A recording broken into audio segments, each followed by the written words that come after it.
Saudara Ketua KPU Hashim Asyari terlambat saat menghadiri sidang sengketa Pilpres di Mahkamah Konstitusi.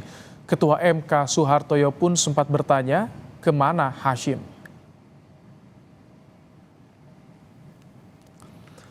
Momen itu terjadi saat sidang sengketa Pilpres baru dimulai di gedung MK hari ini. Hashim terlihat belum hadir saat Soehartoyo membuka sidang pukul 8 pagi. Soehartoyo lalu menanyakan keberadaan Hashim kepada komisioner KPU yang telah hadir. Soehartoyo lalu mengingatkan jika kehadiran Ketua KPU penting karena hari ini agenda sidang mendengarkan keterangan saksi dan ahli dari KPU dan Bawaslu.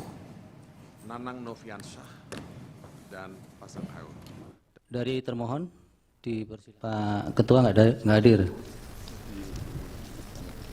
Di dalam perjalanan yang mulia. Baik, nanti ini penting karena kan yang menghadirkan untuk pembuktian KPU dan Bawaslu kan dijadwalkan pagi ini.